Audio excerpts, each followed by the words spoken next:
if military force is used in Ukraine. And it's time now for our Sunday group.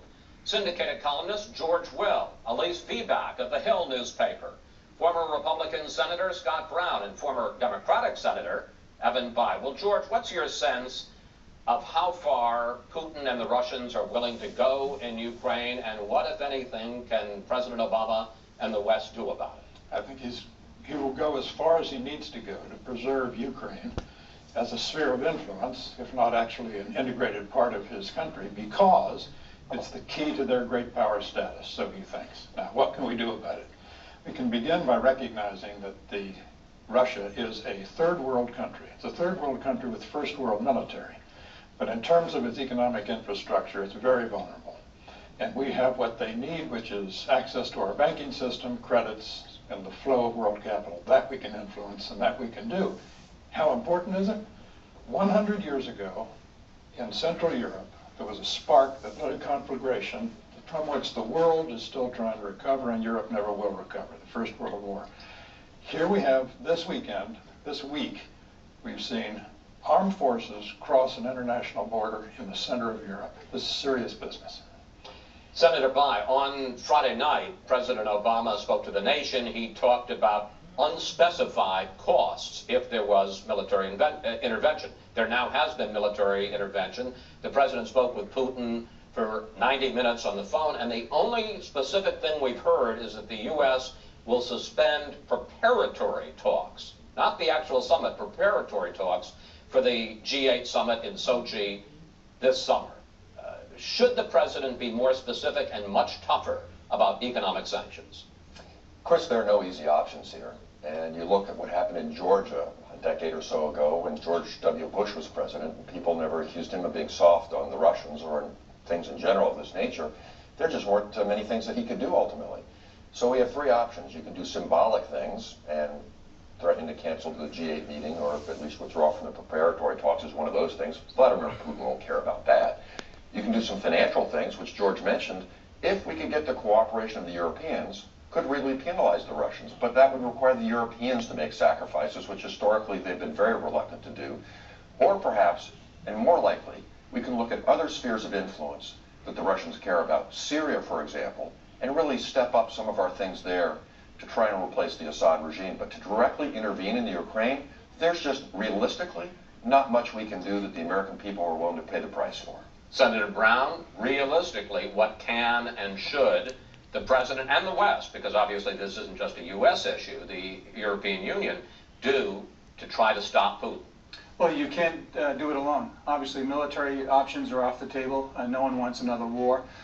When you're looking or speaking to people, and just last night I was out and you talk to folks and they say, what do you think about what the president's doing with Ukraine? They kind of chuckle because of what we've had and what we've seen with, obviously, Syria, with the red line issues, with Benghazi, with Fast and Furious, with Obamacare. There's always these empty threats. So there's a problem of credibility, and I don't think Putin really cares what President Obama says or does. The key, I agree with George and Evan, economic sanctions, economic issues, withholding certain opportunities is where you're going to get the best bang for your buck, and we can't do it alone. We need to do it with our European partners.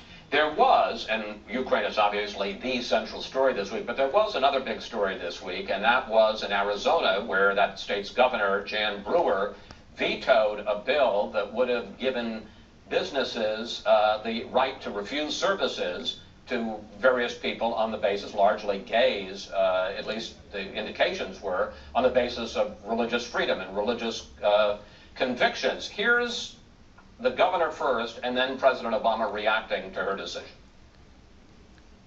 I've not heard of one example in Arizona where a business owner's religious liberty has been violated.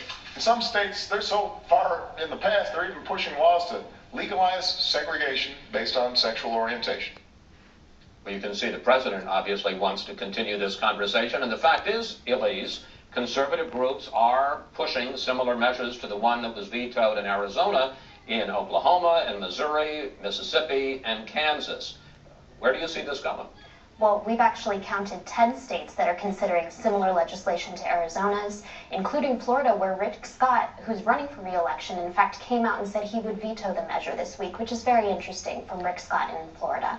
I think we're likely to see Democrats try to exploit this in the midterm elections because it is an issue that's dividing the top from the bottom of the Republican Party. The major interests, business interests, national Republican leaders are divided from the base on this issue, just as they are in many others, including the expansion of Medicaid under Obamacare and raising the debt ceiling. So I think Democrats see an opening here in an election cycle that's not likely to be friendly to them, and they're going to continue to emphasize the issue as a way to boost their viability at the polls. George, I think it's fair to say that there are deeply felt positions on both sides of this debate, religious freedom versus gay rights. We asked all of you for questions, and we got this on Facebook from Dan Plutcher. With as many taxes that businesses have to pay, how does this government think they have any justification to tell a business who they will and won't serve? How, George, do you answer Dan? And more generally, how do you come down on this issue of religious freedom versus gay rights? It's free exercise of religion. Again, it's got a clash of rights. Here's how I answer, Dan. 50 years ago this year, in one of surely the great legislative achievements in American history, we passed the public accommodation section of the